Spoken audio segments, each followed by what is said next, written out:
সকলোকে স্বাগতম জনাই আৰম্ভ কৰিছোঁ আজিৰ এই ভিডিঅ'টো। বন্ধু-বান্ধৱীসকল, অসম টেটৰ নতুন চিলেবাছ অনুসৰি শিশুৰ বিকাশ আৰু শিক্ষণ বিজ্ঞানৰ ওপৰত কেইটামান মষ্ট ইম্পৰ্টেণ্ট প্ৰশ্ন উত্তৰ আজিৰ ভিডিঅ'টোত আলোচনা কৰিম। প্ৰথম প্ৰশ্নটো হ'ল, যদি ল'ৰা ছোৱালী পৰস্পৰৰ প্ৰতি আকৰ্ষিত হয় তেতিয়া শিক্ষকে তেওঁলোকক বেলেগে বেলেগ বহুৱাব, তেওঁলোকক শ্ৰেণীত থিয় কৰাই ৰাখিব, আজিকালিৰ সামাজিক জীৱনৰ বিষয়ে তেওঁলোকক ক'ব, তৎক্ষণাত দুয়োকে বহিষ্কাৰ কৰিব। শুদ্ধ উত্তৰটো হ'ব গ, অৰ্থাৎ আজিকালিৰ সামাজিক জীৱনৰ বিষয়ে তেওঁলোকক ক'ব। ইয়াৰ পিছত দ্বিতীয় কুৱেশ্যনলৈ আহিছোঁ। অধ্যয়নৰ সময়ত ল'ৰা ছোৱালী উপযুক্ত মনোযোগ পাবলৈ শিক্ষকে পঢ়াৰ সময়ত হাঁহিৰ খোৰাক দিব, পাঠদান বন্ধ কৰি কাহিনী ক'ব, তেওঁলোকক শ্ৰেণীৰ পৰা পঠাই দিব। গ নম্বৰ, পাঠটো উপভোগ কৰিবলৈ চেষ্টা কৰিব। ইয়াৰ শুদ্ধ উত্তৰটো হ'ল গ, পাঠটো উপভোগ কৰিবলৈ চেষ্টা কৰিব। আহিছোঁ ইয়াৰ পিছৰ কুৱেশ্যনলৈ। আধুনিক পৰিৱেশত তেওঁৱেই হ'ল সফল শিক্ষক। আধুনিক সাজ পোছাক পৰিধান কৰি শ্ৰেণীকোঠালৈ অহাজন, মোবাইল অথবা পেজাৰ লৈ শ্ৰেণীকোঠাত অহাজন, শ্ৰেণীত কিবা শিকিবলৈ পৰিস্থিতি সৃষ্টি কৰা, ছাত্ৰ ছাত্ৰীৰ সৈতে কাৰ্যক্ষম যোগাযোগ ৰখাৰ দক্ষতা থকাজন। ইয়াৰ শুদ্ধ উত্তৰটো হ'ব ঘ, ছাত্ৰ ছাত্ৰীৰ সৈতে কাৰ্যক্ষম যোগাযোগ ৰখাৰ দক্ষতা থকাজন।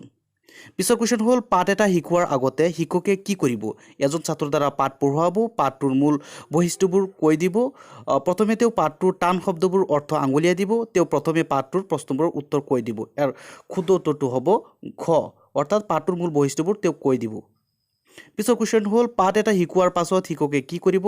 তেওঁ পাঠটোৰ প্ৰশ্নৰ উত্তৰ কৰিবলৈ ক'ব, তেওঁ পাঠটোৰ প্ৰশ্নবোৰ উত্তৰ তেওঁলোকক দিব, তেওঁলোকে লিখিব পাৰক বা নোৱাৰক এৰি দিব, তেওঁ ছাত্ৰ ছাত্ৰীক কি বুজিলে তাৰ পৰীক্ষা কৰিব। ইয়াৰ শুদ্ধ উত্তৰটো হ'ব গ, অৰ্থাৎ তেওঁ ছাত্ৰ ছাত্ৰীয়ে কি বুজিলে তাৰ পৰীক্ষা কৰিব। আহিছোঁ পিছৰ কুৱেশ্যনলৈ। দুৰ্বল ছাত্ৰ ছাত্ৰীক তুমি কিদৰে শিকাবা? প্ৰতিদিনে তুমি নতুন কাহিনীৰ সৈতে এখনকৈ নতুন কিতাপ দিবা, মেধাৱী ছাত্ৰবোৰৰ সৈতে তেওঁক শিকাবা, তুমি বেলেগ সময় উলিয়াই তেওঁক শিকাবা, তুমি তেওঁক ক'বা যে সি কঠোৰ পৰিশ্ৰম কৰে, তেওঁ সফলতা অৰ্জন কৰে। ইয়াৰ শুদ্ধ উত্তৰটো হ'ব ঘ, অৰ্থাৎ তুমি তেওঁক ক'বা যে সি কঠোৰ পৰিশ্ৰম কৰি সফলতা অৰ্জন কৰে। পিছৰ কুৱেশ্যন হ'ল, উজ্জ্বল ভৱিষ্যতৰ বাবে ছাত্ৰ ছাত্ৰীসকলে কেৱল স্কুলত অধিক অধ্যয়ন কৰিব, পৰীক্ষাত আহিব পৰা প্ৰশ্নবোৰ কেৱল মুখস্থ কৰিব, স্কুলত শিক্ষকৰ লগত আৰু ঘৰত পিতৃ মাতৃৰ লগত পঢ়িব, সিহঁতৰ হবি আৰু চকক অলংঘা নকৰিব। ইয়াত শুদ্ধ উত্তৰটো হ'ল গ, অৰ্থাৎ সিহঁতৰ হবি আৰু চকক অলংঘা নকৰিব। পিছৰ কুৱেশ্যন হ'ল, এজন ভাল শিক্ষক হ'ল শ্ৰেণীৰ সকলো ছাত্ৰ ছাত্ৰীক সমদৃষ্টিৰে চোৱাজন, আৰ্থিকভাৱে দুৰ্বল ছাত্ৰ ছাত্ৰীক সহায় কৰাজন, দুৰ্বল ছাত্ৰ ছাত্ৰীসকলক অধিক মনোযোগ দিয়াজন, দৰিদ্ৰ ছাত্ৰ ছাত্ৰীক টকা পইচা দিয়াজন। ইয়াত শুদ্ধ উত্তৰটো হ'ব ক, অৰ্থাৎ শ্ৰেণীৰ সকলো ছাত্ৰ ছাত্ৰীকে সমদৃষ্টিৰে চোৱাজন। আহিছোঁ পিছৰ কুৱেশ্যনলৈ। ছাত্ৰ ছাত্ৰীক আকৰ্ষণ কৰিবলৈ তুমি কি কৰিবা? তুমি তোমাৰ আদৰ্শগত চৰিত্ৰ উপস্থাপন কৰিবা, তোমাৰ সম্পদশালী অৱস্থাটো দেখুৱাবা, তুমি তোমাৰ চৰিত্ৰ আদৰ্শগত আৰু বলিষ্ঠ কৰি ৰাখিবা, তেওঁলোকক মনোগ্ৰাহী কাহিনী কৈ তোমাৰ সপক্ষে থাকিবলৈ ক'বা। ইয়াৰ শুদ্ধ উত্তৰটো হ'ব গ, অৰ্থাৎ তুমি তোমাৰ চৰিত্ৰ আদৰ্শগত বলিষ্ঠ কৰি ৰাখিবা।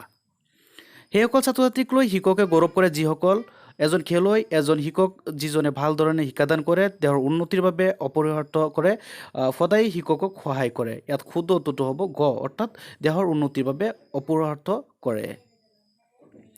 আজিলৈ ইমানেই। পৰৱৰ্তী ভিডিঅ'ৰ বাবে আপোনালোকে চেনেলটো ছাবস্ক্ৰাইব কৰিব আৰু কাষতে থকা বেল আইকনটো দবাই দিব, যাৰ ফলত নতুন নতুন ভিডিঅ' পাই থাকিব।